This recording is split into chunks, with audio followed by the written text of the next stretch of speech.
ইট, কাঠ, কংক্রিটের শহর ঢাকা রূপ নিচ্ছে তপ্ত শহরে। গত 15 বছরে ঢাকার তাপমাত্রা বেড়েছে প্রায় 5 ডিগ্রি সেলসিয়াস।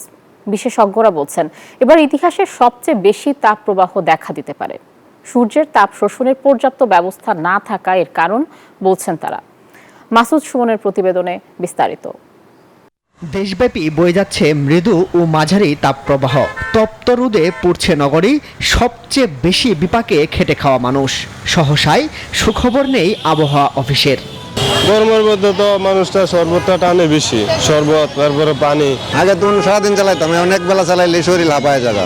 ভাই একটু গরম পড়েছে, তো আকাশটা একটু গরম করেছে, আমি ছায়ের মধ্যে ক্লান্ত হয়ে গেছি, ছায়ের মধ্যে দাঁড়ায় আছি। আমরা আশা করতেছি যে 27-28 তারিখের পরবর্তী সময় বৃষ্টিপাতের প্রবণতাটা বৃদ্ধি পাবে, তখন হয়তোবা দেখা যাবে যে তাপমাত্রা অনেকটা সহনশীল পর্যায়ে চলে আসবে।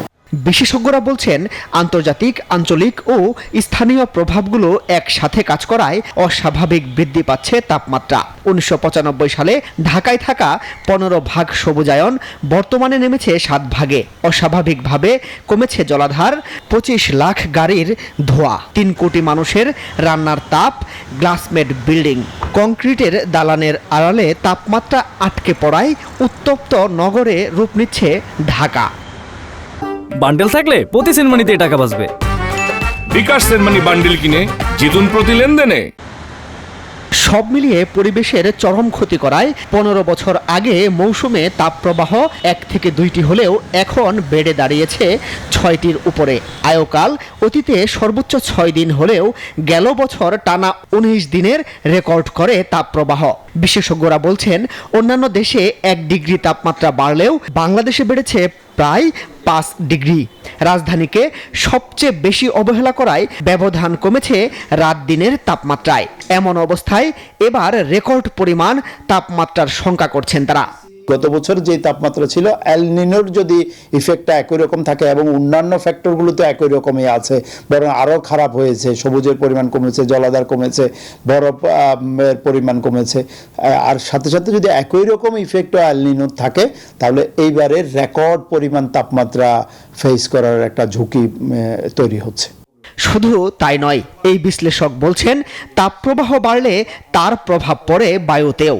তাপমাত্রা সবকিছুকে নিয়ন্ত্রণ করায় এমন চললে একটা সময় ঢাকা হয়ে যাবে বসবাসের অনুপযোগী। যেসব এলাকায়, যেসব দেশে মরুময়তার দিকে গেছে বা মরুময় এনভায়রনমেন্ট আছে, সেখানে এই প্রক্রিয়াতেই মরুময়তা যায়। আমরা এই তাপমাত্রার ঊর্ধ্বমুখী অবস্থায় যেভাবে যাচ্ছি, আগামী দিনগুলোতে তাপমাত্রা নিউট্রালাইজ না হয়ে, না কমে, এটি একটি চক্র, দুষ্ট চক্র, এটি আমাদেরকে শুধু বৃদ্ধি করবে।